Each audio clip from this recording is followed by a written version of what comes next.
Hi friends. दोस्तों, JMC AMU alumni club में आप सबका वेलकम है।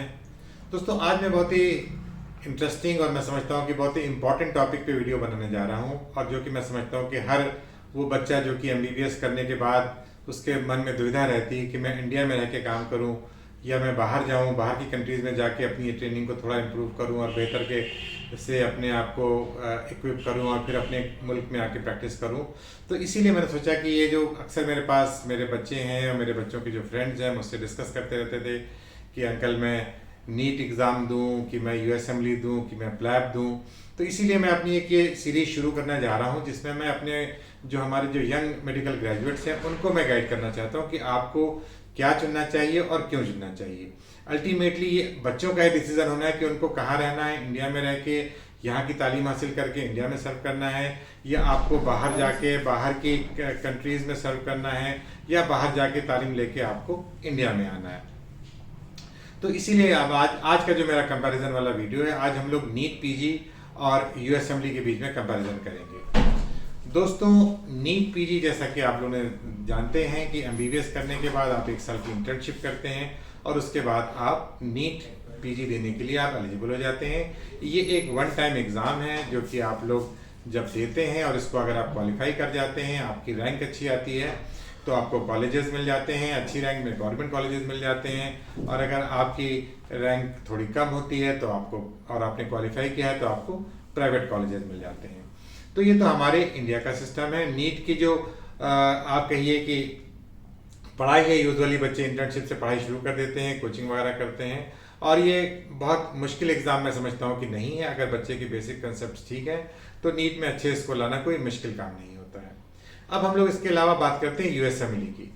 तो बेसिकली USMLE क्या है? USMLE एक लाइसेंसिंग एग्ज़ाम है, यूनाइटेड स्टेट्स लाइसेंसिंग एग्ज़ाम।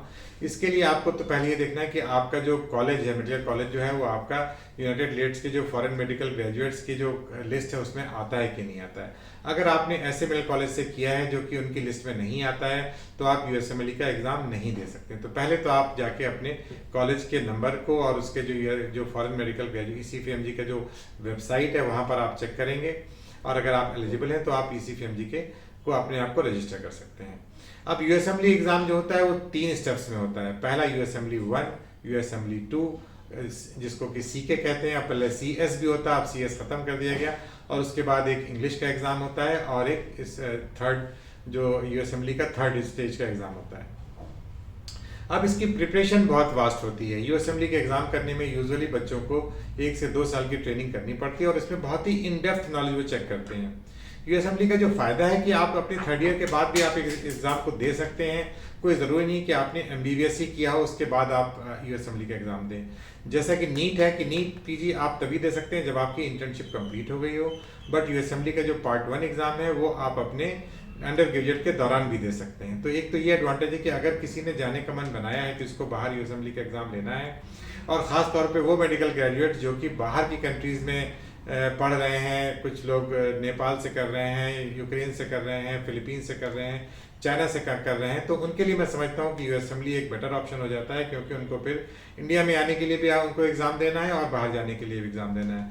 तो वो पार्ट 1 एग्ज़ाम अपना जो है ड्यूरिंग देयर MBBS के दौरान वो पार्ट 1 क्लियर कर सकते हैं। और ज़ाहिर बात है बेसिक साइंसेस का एग्ज़ाम होता है, तो आपको ड्यूरिंग MBBS आपके लिए ये पास करना भी ज़रूरी होता है, पास करना आसान होता है मैं कहूँगा।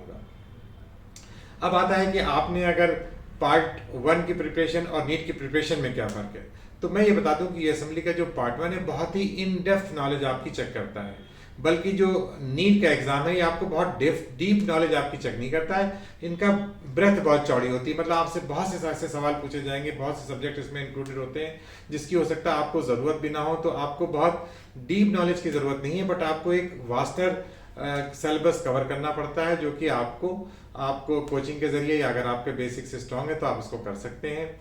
नीट PG एक सिंगल स्टेप एग्जामिनेशन है जो कि आपने पास किया, आपकी रैंक आई और उसके आधार पे आपको PG मिल जाएगी।